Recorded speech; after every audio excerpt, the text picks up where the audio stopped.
If you could personify overthinking, it would manifest into Nancy. Will Leo Grande be the excitement she's been looking for in life? In a hotel room, Nancy Stokes, a woman in her mid-50s, meets Leo Grande, a male sex worker in his 20s. She admits nervously that she has never experienced an orgasm and has promised herself not to fake one since her husband died 2 years ago. Nancy is self-conscious about her body and age, and she feels embarrassed to hire Leo, who tries to comfort her. Leo has no regrets about being a sex worker, although he admits that his mother believes he works on an oil rig. Nancy confesses her disappointment to her older children and mentions that she is a retired religious education teacher. She says that her husband, who was her only intimate partner, thought oral sex was demeaning, and for 31 years, they only had unfulfilling missionary sex.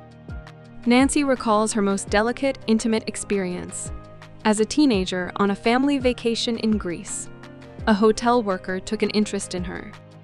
Alone in the garden, he started kissing and fingering her before being interrupted. She left the next day. Seeing Nancy has been aroused and calmed by her own story, Leo kisses and touches her.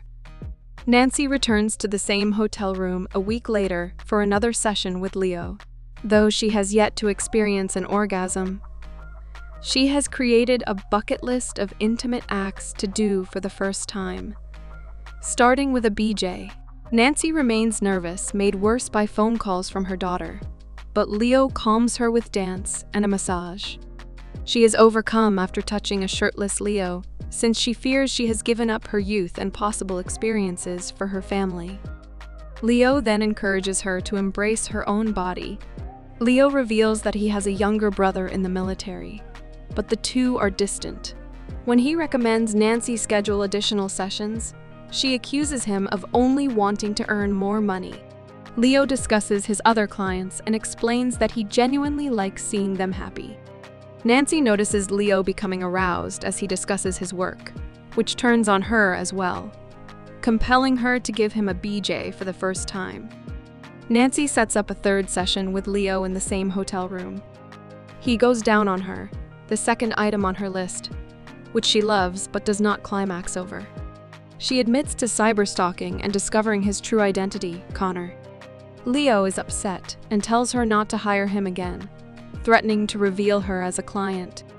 Nancy suggests they become friends and pushes him to be open with his family about his job, even offering to speak with his mother.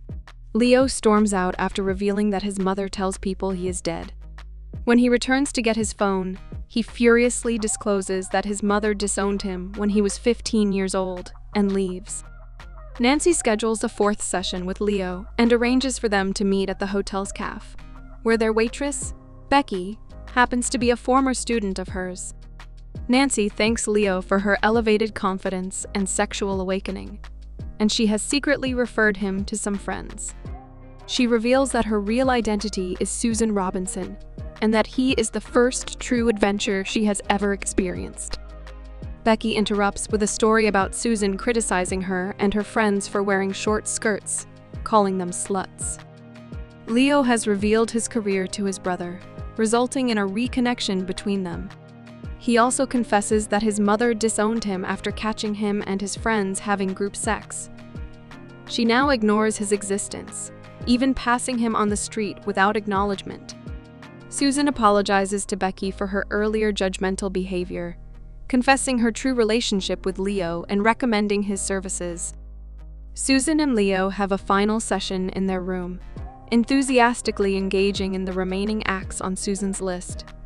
But she has yet to climax. While Leo searches for a sex toy, Susan watches him walking about naked and plays with herself, reaching climax for the first time.